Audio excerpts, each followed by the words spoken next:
My name is Andrew Norman, and I was born in the Midwest, raised in California, and now I'm, for the first time, living in New York, and I'm very excited about it. When I was a little kid, I decided that I was going to be an architect. I knew I always loved music, but I just thought that this is where my life would go. And now looking back, I kind of wonder what happened. But I do think that my interest in buildings, in spatial relations, has somehow informed my music. And also I think my interest in surfaces and patterns.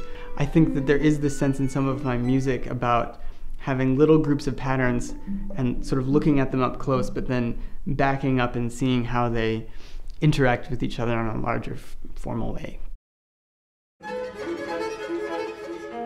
So I moved to this street just a couple months ago when I came back to New York, and I knew as soon as I turned the corner that this was definitely a street for me. This street is nothing but brownstones on both sides, and there's something quite musical about the way that they repeat and the rhythms created by the stoops and the porches and the windows. So every time I walk down this street, I think that there's a piece of music waiting in these buildings, a piece of music that just wants to get written.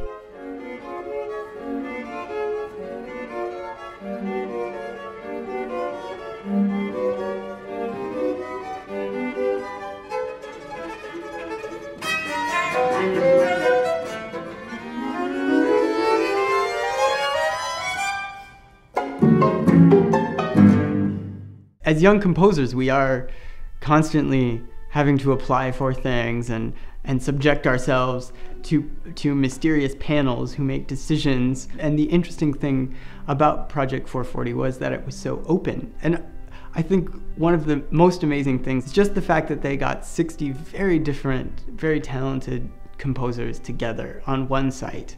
And for me, I learned about composers. I had no idea who they were, what they were writing.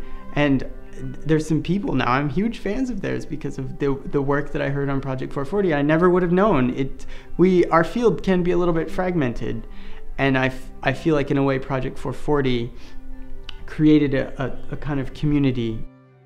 So now I actually have to write a piece for Orpheus.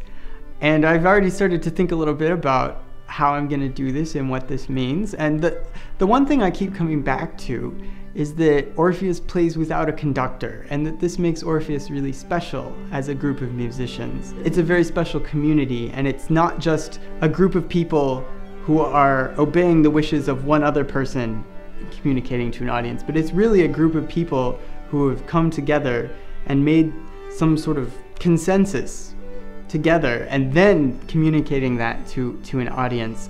And how can I write a piece that somehow reflects that or amplifies that or is in dialogue with the way that Orpheus makes music, which is different than any other orchestra I've ever encountered?